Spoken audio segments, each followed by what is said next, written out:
সংলগ্ন একটা রুম ছিল, সেখানে আমাকে টেনে নিয়ে যায়, দেয়ালে একটা ধাক্কা মেরে আমার মানে এটাকে কি বলে শোল্ডার দুটোকে করে আটকায় এবং আমাকে কিস করার চেষ্টা করে, চুমু খাওয়ার চেষ্টা করে। উইদিন 5-6 সেকেন্ড আমি বিষয়টা বুঝতে পারি এবং আমি প্রেস কনফারেন্সটা কেন আমি ডেকেছি, কি বক্তব্য সেটা আমি তোমাদেরকে জানিয়ে দিই, তারপর তোমাদের যা প্রশ্ন আছে সেগুলোর উত্তর তাহলে আমি দেবো, ঠিক আছে? তো ডিউরিং দ্য লকডাউন পিরিয়ড ওই সময় আমরা একটা সিরিজ করি পবিত্র পাপিস, যেটা আমরা নিজেদের বাড়িতে নিজেরা ফোন থেকে শুট করেছি এবং দেবালয় ভট্টাচার্য আমাদেরকে গাইড করেছে, ঠিক আছে? তো এই কাজটা চলতে চলতে যখন মেতে একটু রিলিফ দেওয়া হয়, ফ্লাইট গুলো স্টার্ট হয় 18th জুন, আমার যতদূর মনে আছে, যেহেতু ওটা একটা রেকর্ড থাকে ফ্লাইটের, 18 জুন আমি ব্যাক করেছিলাম এবং তারপর আমাদের এই পবিত্র পাপিজ এবং তার সাথে বোধহয় আর একটা কোনো শো এরকম ভাবে বাড়িতে শুট করা হয়েছিল, সেটা if I am not wrong সেটা মৈনাক ভৌমিক সেটা শুট করেছিলেন।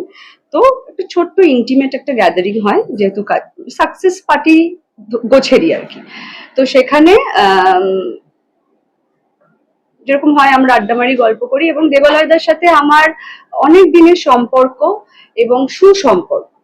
হ্যাঁ, এবং আমার মেমোরিতে এরকম কোথাও নেই যে কাজ করাকালীন, তোমরা সবাই জানো যে দেবলয়দার সাথে আমি চরিত্রহীন করেছি, তারপর বউ কেন সাইকো করেছি এবং বাড়ি গেছি, একটা ছোট পারিবারিক সম্পর্ক, আড্ডা মেরেছি এবং কখনো আনসেফ ফিল করি। তো তো অবভিয়াসলি যেখানে যে মহলের মধ্যে তুমি আনসেফ ফিল করো না, অলরেডি তুমি সেই লোকগুলোর সাথে অনেকটা সময় কাটিয়ে ফেলেছো, তো সেখানে তোমার গার্ডসটা ডাউন থাকে, রাইট? তখন আমরা ভাবি যে আমরা সেফ জায়গায় আছি। তো পার্টিটা যখন শেষের দিকে সবাই যখন বেরিয়ে যাচ্ছে, দেবালয়দা হঠাৎ করে আমার হাতটা ধরে টানে এবং যেখানে ওই বিষয়টা চলছিল, মানে যে স্পেসটাতে চেয়ার টেয়ার রাখা ছিল, সবাই আড্ডা মারছিলাম, তার ঠিক সংলগ্ন একটা রুম ছিল, সেখানে আমাকে টেনে নিয়ে যায়, দেয়ালে একটা ধাক্কা মেরে আমার মানে এটাকে কি বলে শোল্ডার দুটোকে করে আটকায় এবং আমাকে কিস করার চেষ্টা করে, চুমু খাওয়ার চেষ্টা করে। উইদিন 5-6 সেকেন্ড আমি বিষয়টা বুঝতে পারি এবং আমি ধাক্কা দিই এবং আমি বেরিয়ে যাই। এবার তারপরে টু বি ভেরি অনেস্ট, যেহেতু আমাদের একটা মানে পূর্ব সম্পর্ক আছে, অল্প সময়ের জন্য হলেও একটা বন্ধুত্ব যেটুকুই আছে, কাজ করেছি একসাথে, তো আমি না মানে এটা মানে আমরা সাধারণত ভিকটিমরাই এ ধরনের কেন যে করি জানি না, এটা কন্ডিশনিং বোধহয়। তো আমি না জিনিসটাকে র্যাশনালাইজ করার চেষ্টা করি যে মানে হয়তো ইনফ্লুয়েন্স অফ অ্যালকোহল বা এরকম কোনো কিছুতে হয়তো করে ফেলেছে এবং নিশ্চয়ই সম্বিত ফিরলে বা মনে হলে একটা ফোন করবে যে দেখ ভুল হয়ে গেছে, ঠিক ছিলাম না, ওকে। তো সেটার জন্য আমি বেশ কিছুদিন ওয়েট করি এবং একটা অদ্ভুত দোলাচলের মধ্যেও যাই, তার কারণ বুঝতে পারছিলাম না যে মানে এরকম একটা ঘটনা হঠাৎ করে ঘটে গেলে না মানে একটু সময় লাগে থিতু হতে যে কি হলো।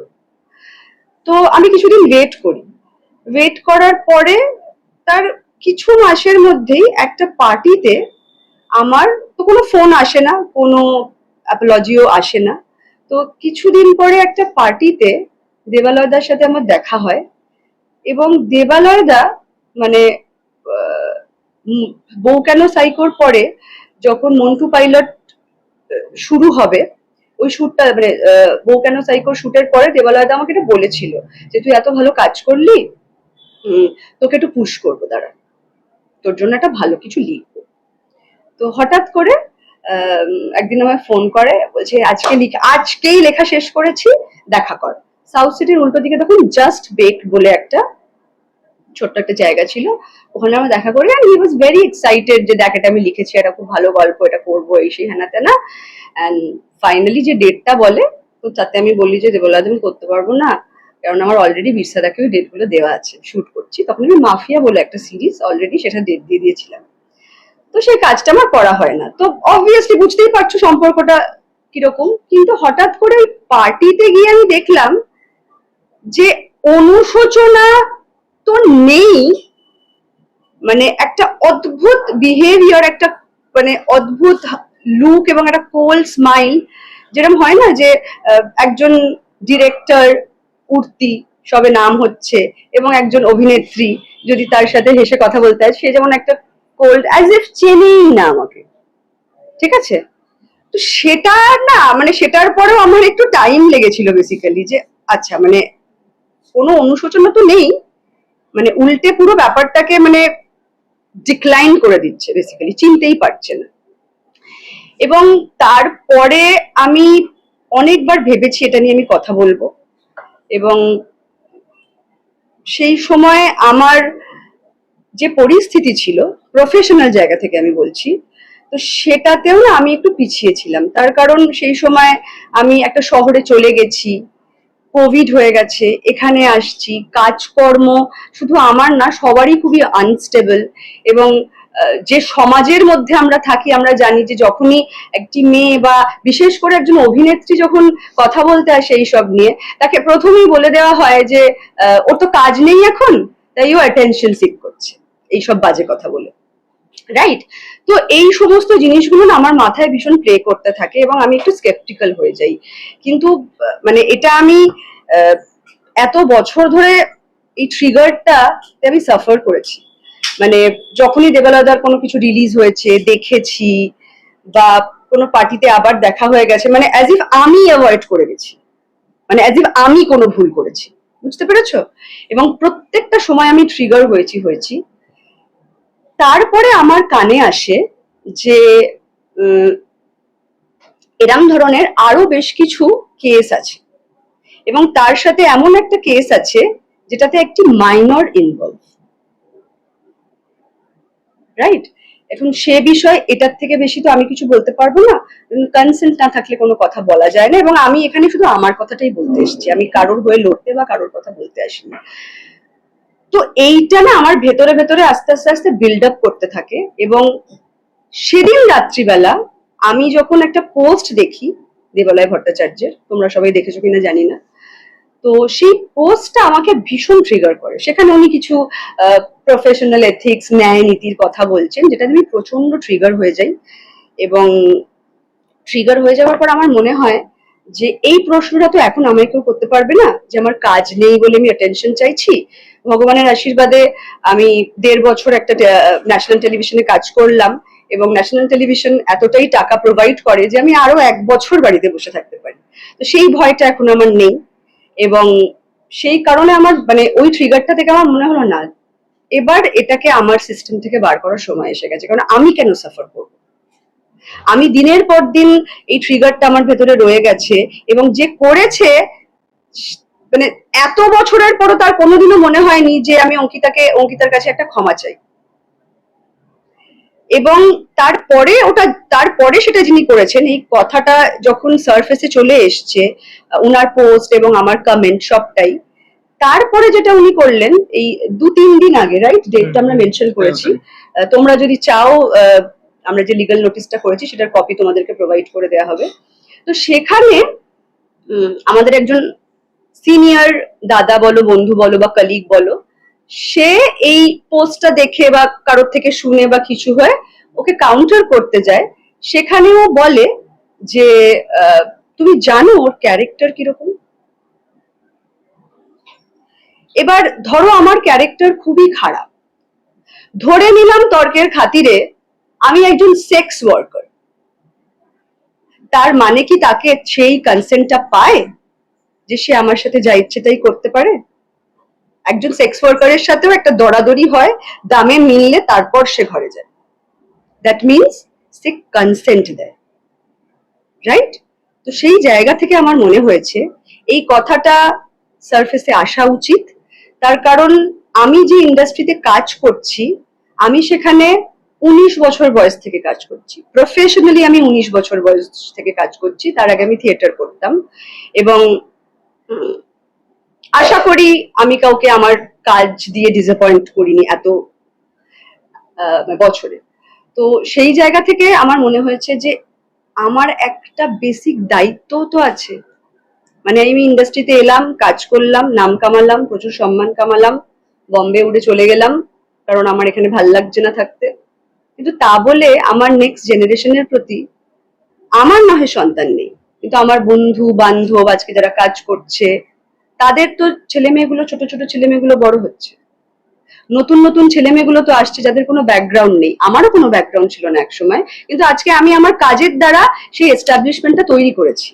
কিন্তু এই যে ছোট ছোট ছেলে মেয়েগুলো আসছে এবং তাদেরকে এগুলো করা হচ্ছে, তারা তো কেউ বলতে পারছে, কেউ বলতে পারছে না, এবং যারা বলতে পারছে তাদেরকেও স্লাট শেম করা হচ্ছে কন্টিনিউয়াসলি। মানে বলতে, মানে আমি জানি না মানে কি বলতে চাইছে। এবং দেবালয়দা এটাও মেনশন করেছে ওই ভদ্রলোকের কাছে যে I have big backups, right? তো maybe he has.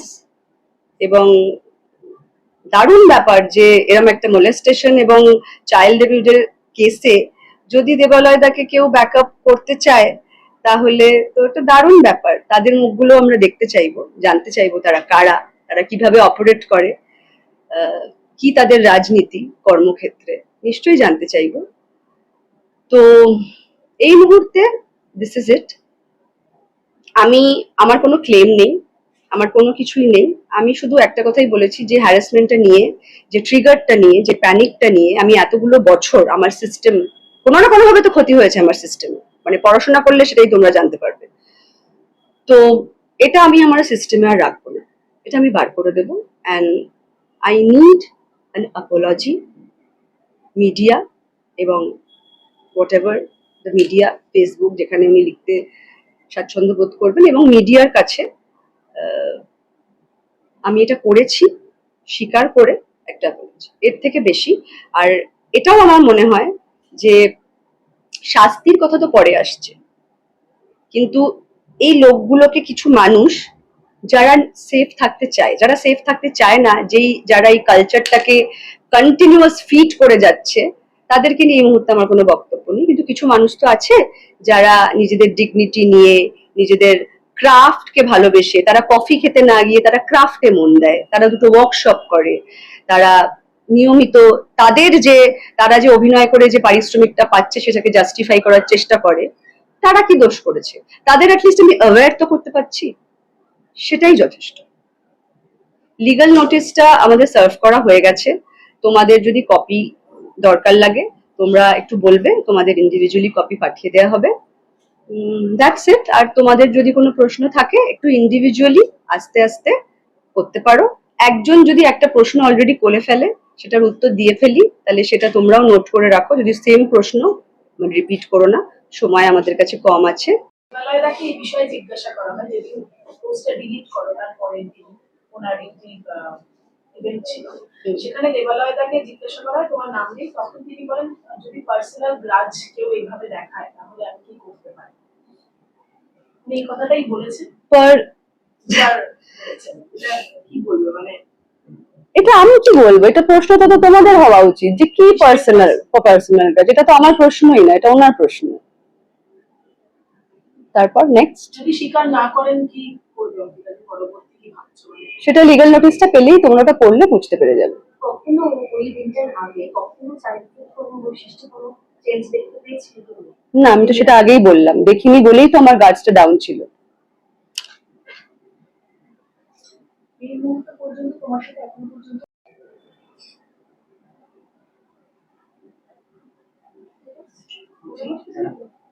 Legal notice পাঠানো কি সেটা থানায় কোনের কমপ্লেন করার কোনো ভাবনা এসেছিল যে এই ঘটনা লিগ্যাল নোটিশ পাওয়ার আগে কোনো কি কমপ্লেন করার ভাবনা বা পুলিশের দ্বারস্থ হওয়া যেত? সেটাই পুলিশের দ্বারস্থ হওয়ার জন্য লিগ্যাল নোটিশটা করা, কারণ কজ অফ অ্যাকশনটা অ্যারাইজ করাতে হবে আমার, যেহেতু এত পুরোনো একটা ঘটনা। দ্যাটস ওয়াই লিগ্যাল নোটিশটা করা, এবং সেটাতে মেনশন করা লিগ্যাল নোটিশ সব উত্তর দেওয়া আছে, যে প্রশ্নগুলো করছেন তার উত্তর লিগ্যাল নোটিশে দিয়ে দেবেন। ওটা পড়লেই আপনারা পেয়ে যাবেন। থানাতেও সিসি করা আছে আমাদের। আমার থানা হচ্ছে হরিদ্বার। হ্যাঁ, এটা খুব ইম্পর্টেন্ট প্রশ্ন, আমি জানতাম এই প্রশ্নটা আসবে। কি কি বলো?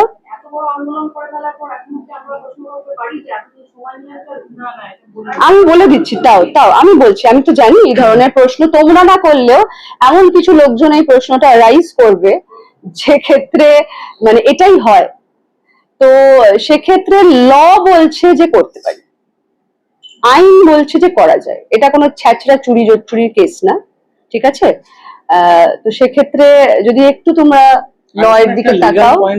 অন্যতম একটা লিগ্যাল পয়েন্ট হচ্ছে যে এটা কেন উঠলো, তার কারণটা হচ্ছে যে আমি তো কোনো রকম, মানে আমার ক্লায়েন্টের হয়ে আমি বলছি, আমি তো কোনো রকম তাকে ডিফেন্ড করতে যাইনি বা এতদিন কোনো রকম কিছু করিনি, সে কেন তাহলে আমার ক্যারিয়ারটা নষ্ট করার জন্য এরকম ভাবে পাবলিকলি ডিফেন্ড করে বেড়াচ্ছে? দ্যাটস ওয়াই তো কথাটা আসবে, একটা জিনিস টানলে তার একটা জিনিস আসবে।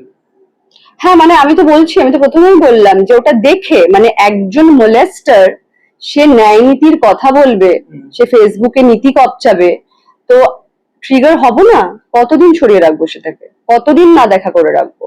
আর উনি যদি এতই, মানে উনার যদি কোনো দোষী না থাকে, উনার যদি মনে হয় যে উনাকে ফ্রেম করা হচ্ছে বা কোনো পার্সোনাল গ্রাজ নেহানো হচ্ছে, পোস্টটা উনি ডিলিট করলেন কেন? এরকম তো কত কথা, মানে কালকে একজন সাংবাদিক, মানে আমরা এই ইস্যুটাকে, এটাও আমি মেনশন করে দিই, আমরা এই ইস্যুটাকে চেয়েছিলাম যে এটা মেইন স্ট্রিম মিডিয়ার কাছেই শুধুমাত্র যাক, তার কারণ এটা কোনো গসিপ কলন বা এন্টারটেনমেন্টের বিষয় নয়, রাইট? তো সেই জায়গা থেকে তোমরা সবাই এখানে প্রেজেন্ট আছো, তোমাদের সবাইকে রিকোয়েস্ট করা হয়েছিল যে তোমরা যাদের বলা হচ্ছে তারাই শুধু আসবে, তাদেরকেই বলা হচ্ছে। I am sorry to say, প্রত্যেকে, তোমাদের মধ্যে প্রত্যেকে এই প্রফেশনালিজম, এই ডিগনিটিটা, এই ইন্টিগ্রিটিটা মেনটেন করেছে, এক্সেপ্ট ওয়ান, তোমাদেরই কলিগ, তোমরা জানো সে কে। তো সেক্ষেত্রে তো মানে সেই পোস্টে গিয়েও লোকে আমাকে স্লাট শেম করছে, তো কই আমি তো সেটা ডিলিট করছি না, করো। মানে আমি বলতে চাইছি যে আর কত ভাবে নিচে নামাবে? মানে আমরা সবাই যারা যারা মুখ খুলেছে, আমরা প্রত্যেকে মিথ্যেবাদী, আমাদের প্রত্যেকের পার্সোনাল এজেন্ডা আছে, আমাদের প্রত্যেকের ক্যারিয়ার শেষ হয়ে গেছে, আমরা সবাই মিথ্যে কথা বলছি। মিথ্যে কথা বলে কি পাবো? মিথ্যে কথা বলে কি দেবালয় ভট্টাচার্য যখন আমাকে নিয়ে বিশাল একটা ছবি করলো, আমাদের যে ইন্ডাস্ট্রি, তাতে এই কথাটা বললে এটা কিন্তু জানি না কোন বছর পর যেটা থেকে আরো লুকিয়ে তার ভেতরে চলে যাবে আবার।